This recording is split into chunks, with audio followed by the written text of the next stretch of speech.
Hi, I'm Greg Gutfeld, now with twice the electrolytes. Here's what's coming up. The Republican debate, who shined, who bombed, and who went home hungry. We've got the analysis that's so fierce, you'll want to replay it over and over and over and over and over again. Plus, Hillary Clinton, her lead in the polls dropping faster than a cartoon safe. Can Bernie Sanders pass her by, or will he fade like an old copy of High Society? And later, what actors are poised to win their first Oscars this year? I'm putting my money on Jeremy Piven. Entourage was the Citizen Kane of Entourage movies. I've missed you, America. Let's get started. I've got surgery in 2 hours, and the meds are kicking in.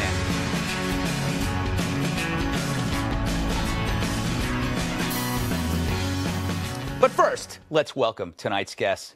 Well, she's so bright, she's measured in wattage. It's Kristen Soltis Anderson, Washington Examiner columnist and Republican pollster. Her latest book is called The Selfie Vote. Well, he's the Washington Generals to our Harlem Globetrotters. Alan Colmes, host of The Alan Colmes Show on Fox News Radio, looking dapper. Well, he's tall and playful like an inflatable air dancer at a used car lot, comedian Ben Kissel. And her idea of a flu shot is Everclear under a blanket, Joanne Nosuchinsky. And finally, even her smirk has a smirk. National Review reporter Katherine Timpf. Look at that crooked head. Okay. If Grand Theft Auto and Call of Duty had a baby, it would have been last Thursday's debate. Candidates paired off like drunken bare knucklers in a Wichita tavern during cattle season. The key scrum, a threesome. Trump, Cruz, Rubio. Finally, Batman broke up with Robin as Cruz turned the tables on birther Trump. Because Donald's mother was born in Scotland, she was naturalized. On the issue of citizenship, Donald, I'm not going to use your mother's birth against you.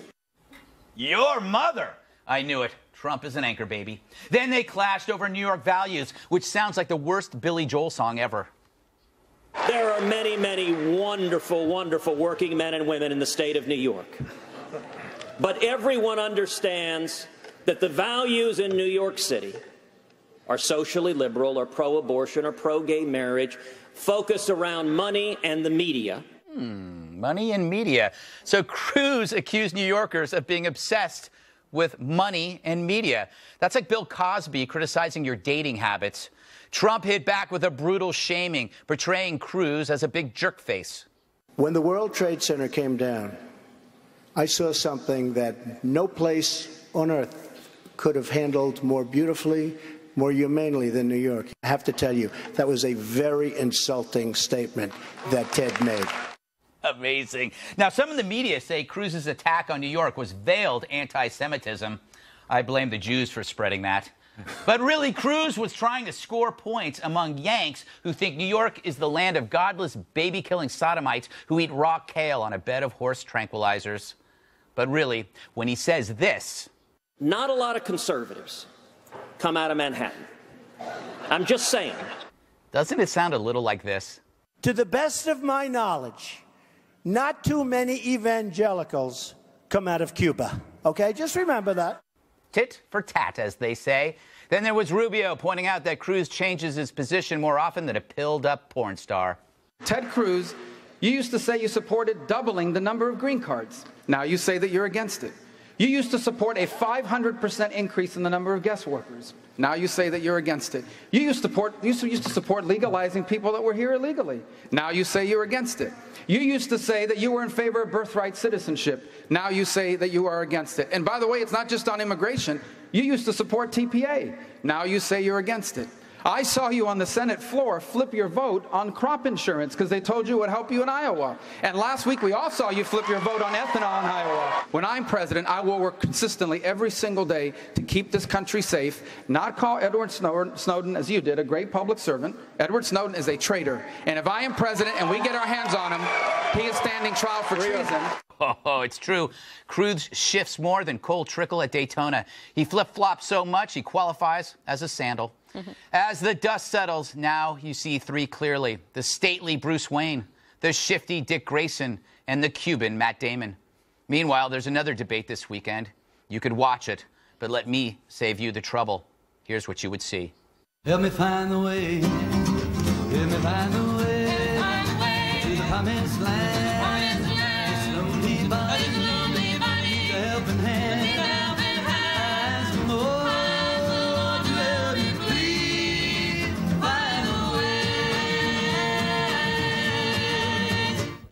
You're welcome, America. Period. All right, I'm going to go to you first, Ben. We want to talk about who won. Yeah. Well, you watched the debate, I think. I did watch it, yeah. I got some hot tweets. I got a bunch of faves, or I guess hearts now. Oh, that's fantastic. Yeah, crushed it. I'm not interested in that. Right. I'm interested in who you thought won and why. Well, I think the American people win every time we get to see Jeb Bush on screen. That's always so fun. He's like the paperclip from the Microsoft Word, the little useful paperclip that would help you out whenever you misspelled a word. Although I think he's slightly dumber. Oh, he is a moron. The man has $100 million. He can't move in the polls. You mean, yeah, but you know what? I think he's a good man at the wrong time. Whatever. Well, then he's not a good man. Wow. But I think actually Trump. I think Trump wins the debate. I think he beat Cruz with the New York comments. I think Trump showed a little heart, a little soul. Every time I look at Marco Rubio, I just feel like he should go into the debate like he's trying to buy beer at a deli. And he just needs to convince us that he's old enough to be president. The man looks far too young to be up there. But remember, candidate Obama looked very young. And then within 2 years, he had gray hair. Right. And then he became stately or statesman-like or whatever. I don't know. Kristen, welcome to the show. Thanks for having me. All right, you're like an expert, unlike Ben. Who did you think won? I think Cruz got the better of Trump in the first third when they had the whole debate over birtherism, because I think Trump was not ready to get sort of put on his heels. This whole Scottish mom stuff, it just sort of ruffled Trump a little bit, and, you know, Cruz was ready to nail it. Then that second third, you had Trump, I thought, kill it on the New York answer. Right. I mean, I know Cruz is trying to send this signal, hey, I'm the candidate who shares your values. Trump doesn't share your values. What Cruz is missing is that voters in Iowa who love Trump don't love him because he shares their values. They love him because he's strong, because he talks tough. So it's like an attack that's not actually going after Trump's core weakness anyway. Do you think there was any hint of anti-Semitism? You know, Geraldo said that yesterday on a show I won't mention. Rhymes with the 5. And it showed up in The Observer. There's other places that are saying that was a subtle jab at New York. I didn't get that, but I did get a Trump's not one of you kind of argument. And then I thought Rubio was very strong in that final third where he's throwing the kitchen sink at Trump. Yeah, that was great. He just piled it on. It was pretty impressive. Al, this must drive you crazy to see a dazzling array of talent displayed by the GOP when your other side is just a lonely sack of bozos. I saw a dazzling array of talent during that debate because I was watching a different channel.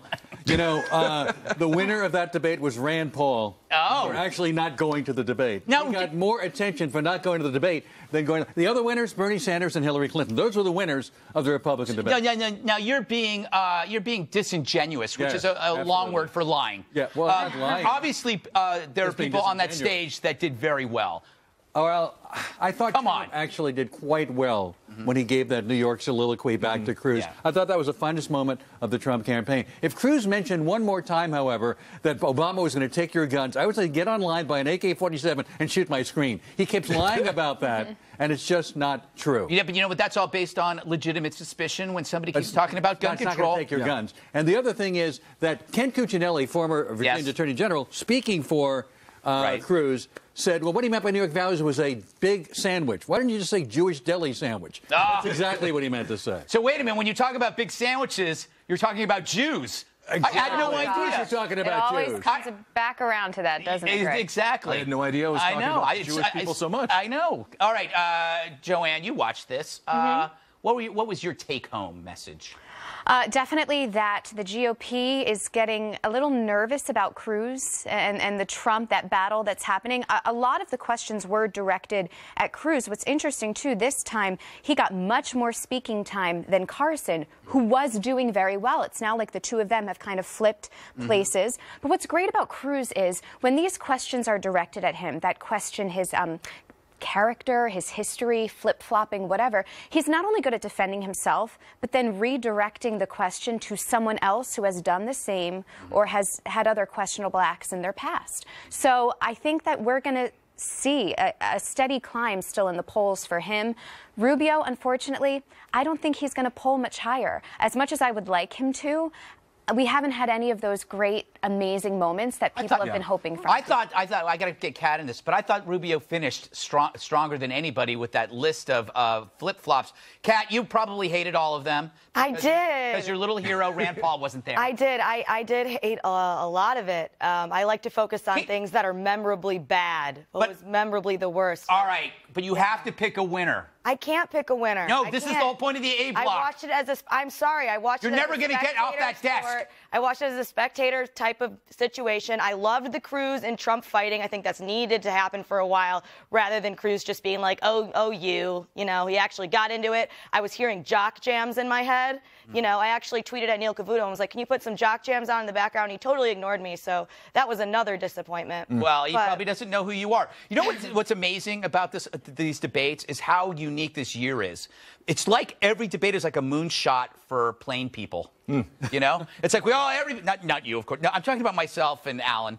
Everybody else here is beautiful, but we all get up. It's very exciting. You have friends over, you drink a lot of wine, you watch it. It's exciting. It's a great time until Ben Carson starts talking. My God, that guy couldn't levitate a feather if he was snoring. But I mean, it's phenomenal. The little breath that he has is astonishing. But you know what's great? You know, he is like the world's happiest hobo. He hopped onto this freight train and he's riding across America. He's like the less his chances are of winning, the happier he is because he's actually having a good time. You know, he separated co-joined twins. He's actually going to go and separate Trump and Cruz at one point. That's what I think he was going to do. Oh, all right. This is my favorite part. Speaking of winners, the greatest achievement this week actually happened a day before the debate at a Trump rally in Pensacola, Florida. That's where a brilliant musical group called the Freedom Kids performed this live number. Prepare to get your heart stolen and then eaten. Cowardice. Are you serious? Apologies for freedom. I can't handle this.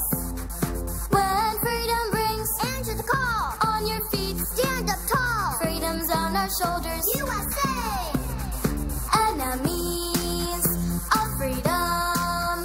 Face the music. Come on, boys, take them down. President Donald Trump knows how to make America great. Deal from strength or get crushed every time. I could listen to that forever, and I will, because it's in my head. Originally, I was going to compare this to the Obama children that were singing about Obama. But I remember when that happened, that was in a classroom, and a teacher was leading that. So that was that was propagandist. This is just some group that decided to do this, which is kind of cute. And Kristen, I look at you and I think, you must have done something like this. Oh, I'm sure there's home video back in my parents' house in Florida where I've got my two younger sisters dressed up in matching costumes and I'm ordering them around to perform. And look, deal from strength or get crushed every time is not a bad words to live by. Amazing lyrics, Joanne. That's right. Yeah. I always support child performers. Yes. I think it's great. When I was their age, I would have loved that kind of exposure. Back then, I was auditioning for an Oscar Mayer Wiener commercial in a ShopRite parking lot. Scout's honor, this actually happened. I didn't book it, unfortunately. But these kids don't know how good they have it to be supporting one of the most powerful candidates in this race. I mean, their futures are set. Kissel? Lyrics. Yeah, Man, they are bouncing around my brain like dried beans in a maraca right now. I cannot get them out. It's phenomenal. But you know what I love the most about it is, Ted Cruz saying that Donald Trump has New York values. This is the most Midwest thing I've ever seen in my life. Great point. This is more Midwestern than the Wisconsin accent in Making a Murderer. It's phenomenal. I mean, the only thing that could make this more American is if Ted Nugent launched a bow and arrow into the air and Kid Rock shot it down with a semi-assault rifle and red, white, and blue fireworks went off afterwards. They're taking notes right now. I know that is actually. Their age all right, Alan, go ahead. Make fun of these beautiful children. They're beautiful children. Nothing against the children, but this is very similar to child abuse to do this. This is to put kids in this situation. Really, Colmes? I mean, to put them in this situation Colmes? is horrible. And furthermore, you talk about lyrics.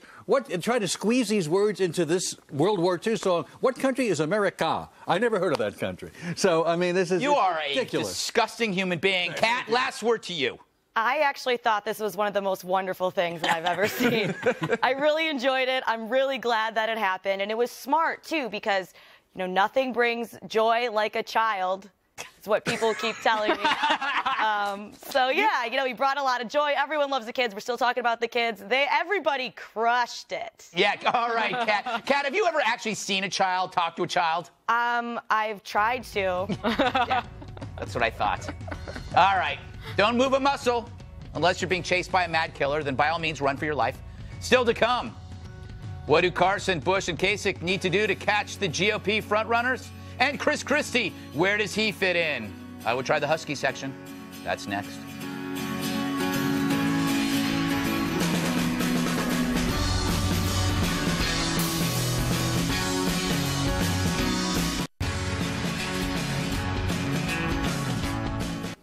So while Trump, Cruz, and Rubio stood out during the GOP debate, what about the rest? They turned like egg salad in a hot car.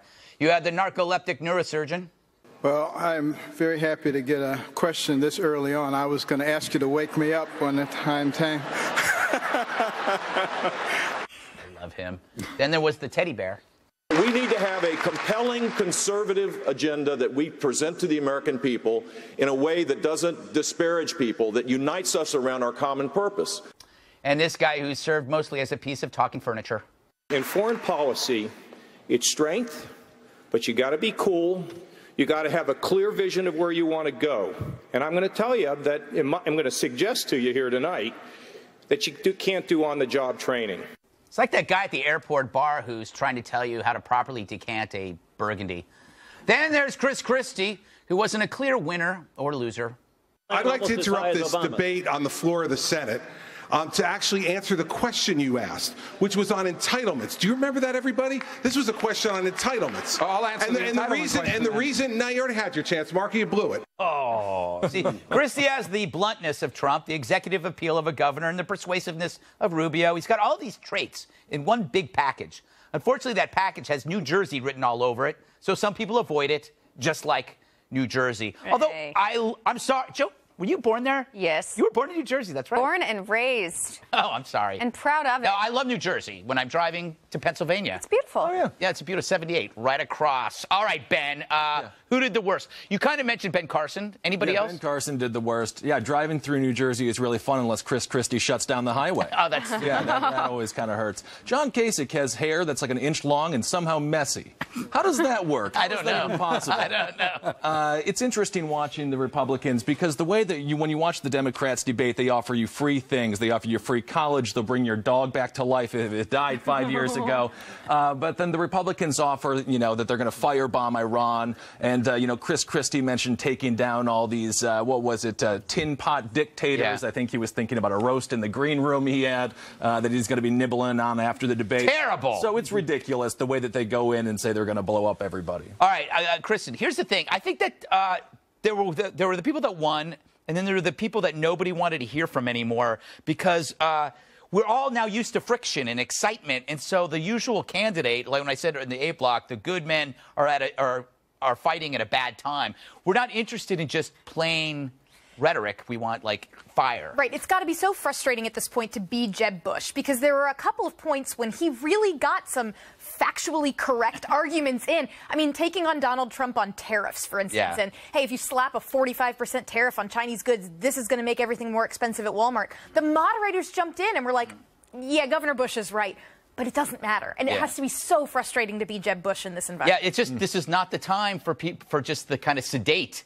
This is a time for anger, Alan, which you quite understand. Every time you open your mouth, you make people angry. Thank you so much. I feel the love. Yeah. I'm not, in terms of who did the worst, I'm going to eliminate Ben Carson because he wasn't there. But I think that Chris Christie, who kept lying, he did support Planned Parenthood at one time. Mm-hmm. He actually supported Sotomayor.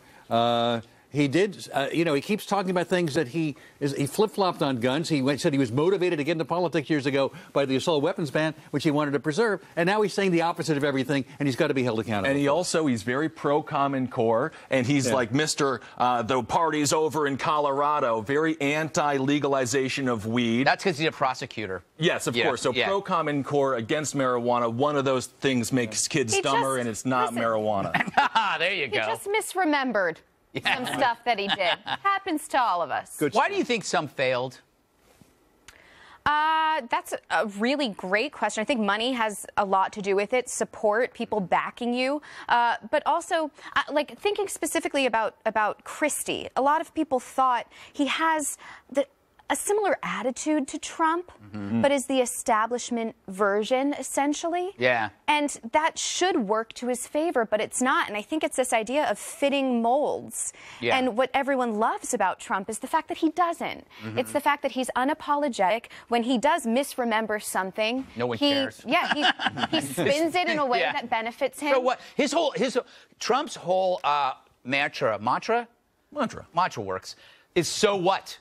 It's like, so what? And it happens to work. Maybe it's not so bad to just say, so what? But once you're president, you can't say, so what? Kat, I want to play you something from your gender, Carly, from the first debate, her words regarding Hillary. Unlike another woman in this race, I actually love spending time with my husband. You like that? I did. I'm not supposed to, right? It's kind of a low blow. It's a low blow, but you know what? Low blows are often hilarious. And I thought this was very funny. Should you go there? No. Am I glad she did? Yes. See, this is at least you're admitting your hypocrisy, because the day before the debate, I was saying that we needed less pummeling and more policy, and I was so glad that there was pummeling. Because pummeling is interesting, and you actually can learn something, I guess. Am I right, or am I just an idiot? Don't answer that, America. There's been so much interesting conflict in these debates, and you're seeing the ratings have gone up so much that you have millions and millions and millions of people tuning in because they want to see like what's going to go down with Trump versus Cruz. That could be good for Republicans, even though everybody says, well, this is kind of a circus. You got a lot of eyeballs on this, a lot of excitement on this side of the race. What's wrong here? Irene is so likable. Yeah, says Colmes. By the way, I blame Hannity and Colmes for this. You guys started this whole conflict. We began it. Yes. Yeah, we started. Last word. It's perfect. It's the WWE. Ben Carson's finisher is the sleeper hold. Chris Christie's got the Yokozuna butt bomb, whatever the heck that is, and Donald Trump's the $1 million man. Yeah, well done. All right, don't go anywhere. We've got lots more stuff to come, including this.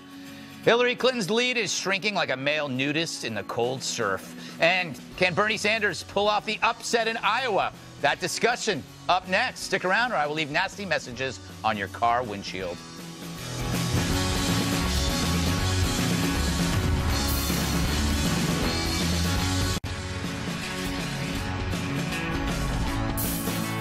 You buy a Powerball ticket? I did. And if you win?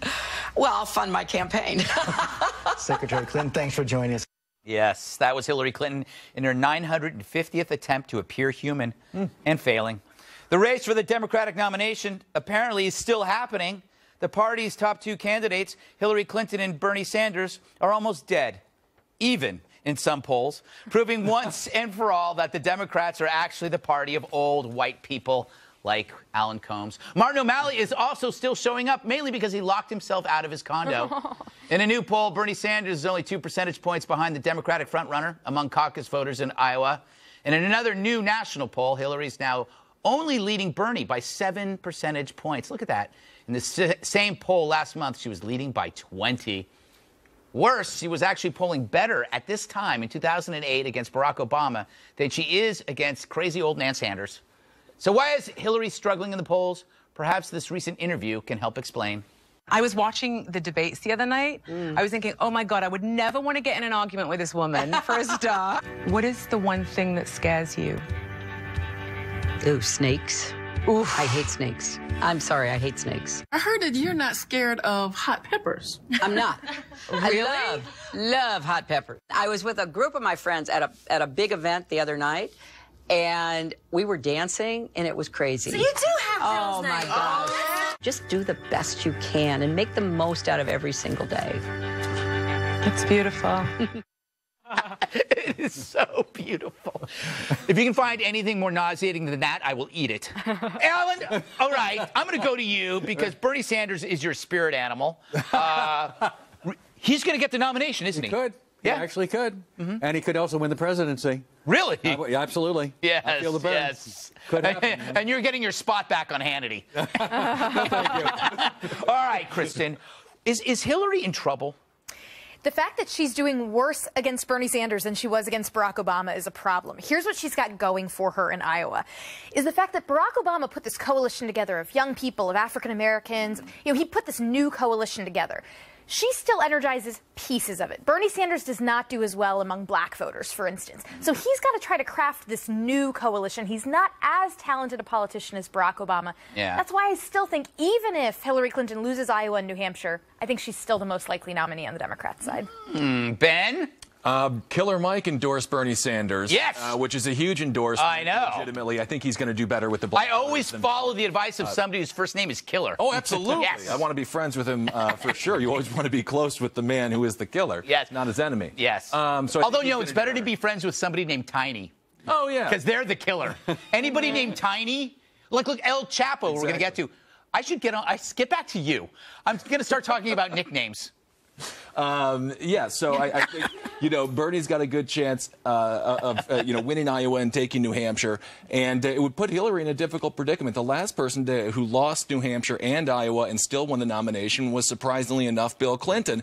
But he was an underdog. She's supposed to be winning. So I think that Bernie's given her a lot of heartburn, and when she fails to win the presidency, heartburn. And when she fails to win the presidency, she can take over for Larry the Cable Guy as the pitch person for Prilosec.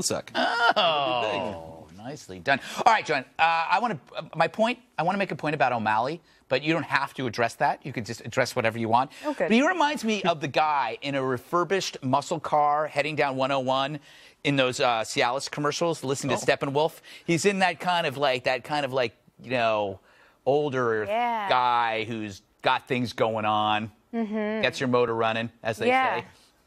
So nothing special is really what it is. Yeah. You know, he needs a Vespa, you know, if he wants the millennial vote. That's true. And which is why he's not getting it.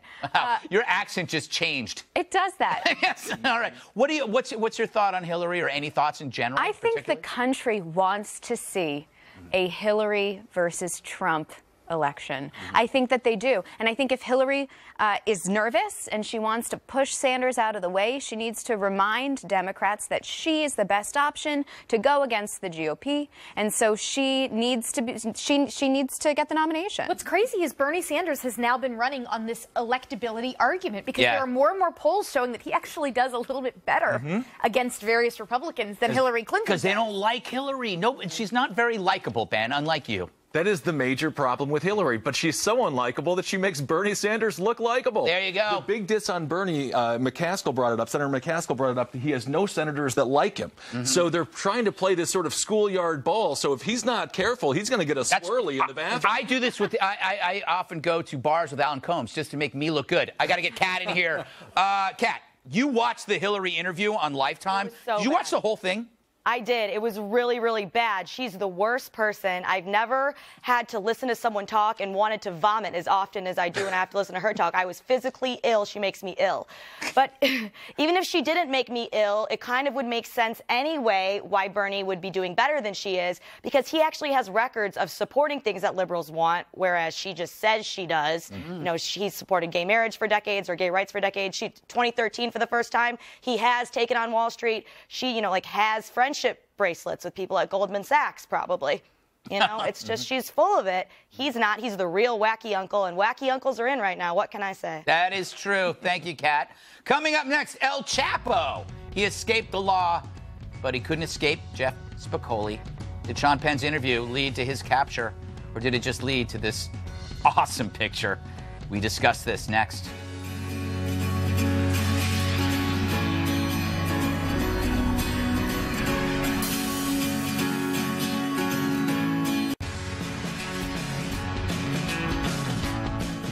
He went from one pen to another. Yeah?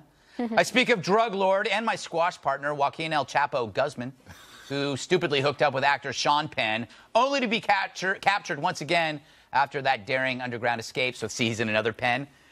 Penn's breaking his silence about his Rolling Stone interview with El Chapo, and he shot down the idea that the secret sit-down, which happened in October, led to the Kingpin's capture, and that the article failed to shed new light on the war on drugs. Here he is during an interview airing this weekend on something called 60 Minutes. Never heard of it.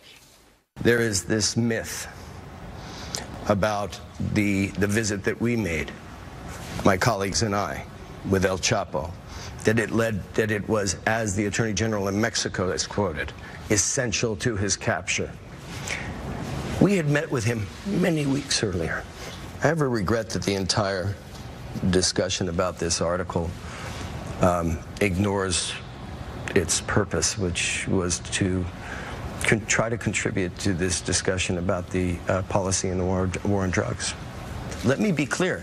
My article has failed. Don't they have any lighting in that studio? Ben, so Sean Penn is upset because the story became about Sean Penn, even though it was about Sean Penn. I'm sure he's devastated. Yes. It's ridiculous. He ratted out a huge drug kingpin. He's going to die. He needs to go into hiding immediately. The cartels aren't messing around. He needs to go and hang out with the Minnesota Vikings kicker, Blair Walsh, who just missed like a 19-yard field goal to get him out of the playoffs. They just need to hang out in an underground bunker for a couple of months. I like it when people work sports into this show because I don't know what they're talking about. All right, Kat, I'm going to go to you out of order. I am troubled by this constant, it happens every generation. Celebrities love killers. You know, it's either Chavez, it's Che Guevara, it's, you know, left-wingers will condemn anything that the West does, but they'll ignore, like, mass groups of sexual assaults, you know, in Europe. Well, I don't get this. They want to say the killers were just misunderstood, right? They're the bad boys. They're just misunderstood. But this backfired in so many ways because now he's blaming the capture on him. So, you know, killers are killers for a reason. It's because they kill people. And you want to be a little careful when you're hanging out with someone who kills people because they kill people. Yeah, but I don't, you know, that's an interesting... How's that? That should be on a T-shirt. But it never occurred to him. It would be a very large T-shirt. But, Alan, in a way, aren't we all responsible for El Chapo? Drug users like you and me? Well, you can speak for yourself. But I think it's great what Sean Penn did. Everybody loves to go after Sean Penn, you know, because they're jealous. Because no journalist could get an interview with El Chapo, and Sean Penn did it, and he did what every other journalist would have loved to have had, and they're jealous, and so they're... Yeah, you know, he got the interview. He dangled an actress in front of him. Yeah. So what? It's great that he did it, because we're talking about... And then he had him sign it so that El Chapo could okay the quotes. I was wrong. Yeah, thank you. And then journalists are reading the article in the magazine, and they're going, oh, this is just a glorified diary entry. Yeah, yeah. Truly. So many words. I couldn't even read I read the whole thing. There were so many words in it. There were so many If he really wanted to start a discussion about the war on drugs, there are other ways to do that. With lawmakers, with people who've been incarcerated for it. There are other ways Let's talk about the war on drugs now, then. We could then actually give Sean Penn what he wants. I refuse to. I think it is a much more sympathetic and interesting story to talk about people who are using drugs or have used drugs and wind up behind bars. Right. We can have a discussion about how that is, you know, that's perhaps not the right policy when somebody's hurting themselves. But when you're somebody who is a murderer, when you are El Chapo, that's not really the most sympathetic. Like, you're supposed to find someone who's sympathetic to make your case.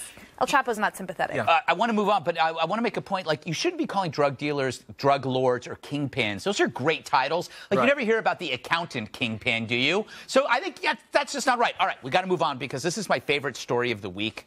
Take a look at this video.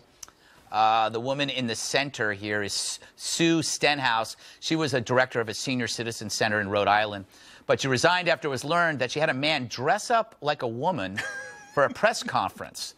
Yeah, the old lady on the right in this video, if you show that right there, see that, is actually a man. According to reports, Stenhouse could not find a female senior citizen to take part in a snow shoveling program that was rolling out and drafted the senior center's van driver, good sport, by the way, to make a far better photo op. I have nothing to add to this. Well, wait a minute. Wait, Alan, because I feel any commentary might actually subtract from the simple beauty of this story, and I think I'm in love. All right, Alan, you get the last I was just going to say that I thought it was a man. I thought it was Michael Moore. Oh, wow. Apparently not. Going after. They look nothing alike. Kind of looked like Dan Aykroyd, didn't it? Yeah, that's amazing. It's a beautiful story. People coming together for a common good, and that was snow shoveling for senior citizens. It's the best story of the week. All right, still to come. The Academy Award nominees are in. Yippee. Who should win? Who should lose? And who's coming over to my place to watch the Oscars? Note, the Oscars is what I call my twin-shaped ferrets.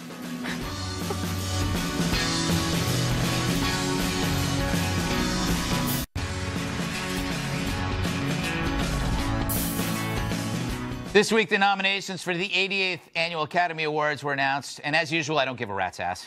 But some of the year's best achievements in film were left out, sadly. Paul Blart Mall Cop 2 was snubbed.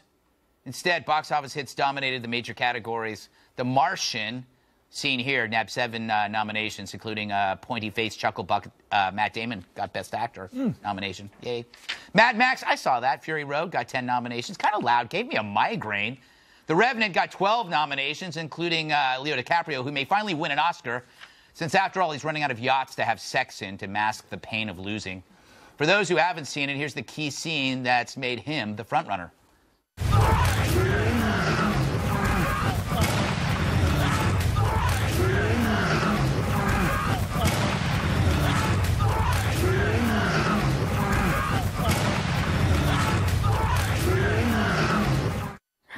Yeah, it's adorable. Give it 3 months. It'll be able to eat you. Kristen, any thoughts? Have you any choices that were left out? What do you think? So I was a big fan of Mad Max Fury Road. Yeah. That was one of those movies that was completely different than what, when I walked into the theater, I came out with. It was phenomenal. I would be glad to see Leonardo DiCaprio finally get an Oscar. I have not seen The Revenant yet, so I don't know what his performance there was, but he will always be Jack from Titanic in my heart. His facial hair should win an award. I saw Mad Max. Again, it was great, but my head was ringing, much like when I'm staring at Alan. Thoughts? Oscars, favorites? You're a very cruel man. I don't like any of those movies. I didn't see them, actually, but I like Brooklyn, which is not on the list. I thought Brooklyn was a very good movie. It's one of the nominations for Best Picture, I think. In that case, I like it. It's also the name of a borough, I believe. Yeah, I was born there. Ben, I didn't want to know that. Now you've ruined it for me. Ben? I love Mad Max, and I thought it was so refreshing that it's actually one of the most feminist, female-empowering movies of the year. They don't even mention it in the ad campaigns. Charlize Theron crushed it, and she is like, I'm not messing with her. But I don't think she got nominated for Best Actress. Yeah, that's sexist. She should have. Very sexist. Awful. I just love saying that's sexist, Joanne. And ageist. Ageist. And hairist. She shaved her head. Anyway, thoughts?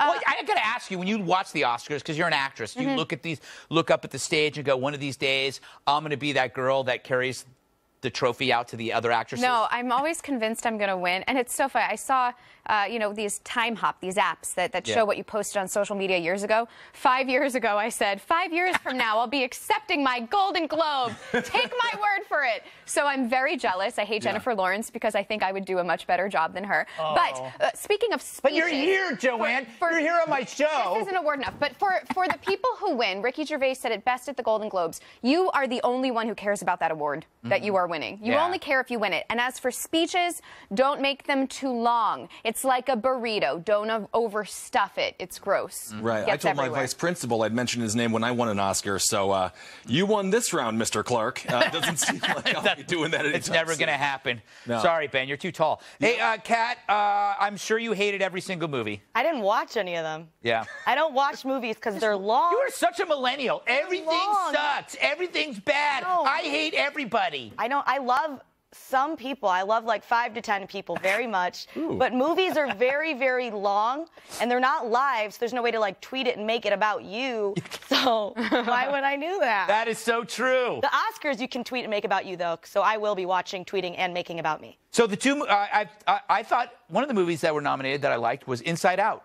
This is a strange movie. Made me cry. They took the personality traits of emotions, and they turned it into characters. If I saw that as a kid, that would have freaked me out, and I would be in an institution because I'd be thinking that there are people inside my head. Also, I love The Visit, and that wasn't nominated. The Visit is one of the great horror movies of all time. All right, and Ex Machina. Did I pronounce that correctly? Machina? I don't care. Such a good movie. Good movie. All right, if you turn off the TV, I will kill you. We got an exclusive preview of a brand new reality series coming this fall. Ex Machina? I think so. It stars our very own Joanne Nosuchinsky and the person known as Katherine Timpf.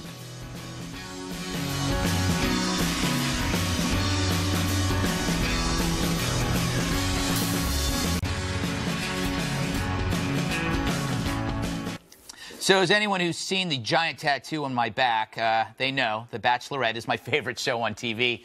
And since the presidential election is one of the year's most important events, I thought, why not combine the two? So I had our very own Joanne and Katherine shoot a pilot for a new show called The Bachelorette Voter. Here's a preview. This season on The Bachelorette Voter, Millennials Joe and Kat embark on an incredible journey to choose the one person they want to spend the next 4 to 8 years with. I know it's early, but he's got my vote. There's something about him. He just makes me feel safe. But it won't be all fun and games. Are you here for the right reasons, or is there something else going on? I'm also shamelessly plugging a book. What? You can get it on Amazon for $2.99. I was completely blindsided. I never saw it coming.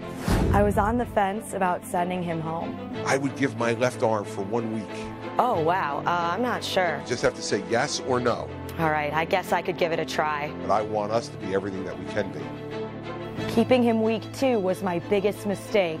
And of course, unexpected surprises lurk around every corner. So sad Carson got food poisoning today.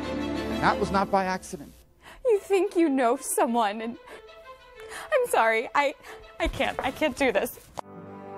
This November, only one will get their vote. You're the one. I choose you. On The Bachelorette Voter. That was excellent. Well done, you guys. All right, thanks to Kristen, Soltis Anderson, Alan Colmes, boo, Ben Kissel, Joanne, and Katherine. I'm Greg Gutfeld, and I love you, America.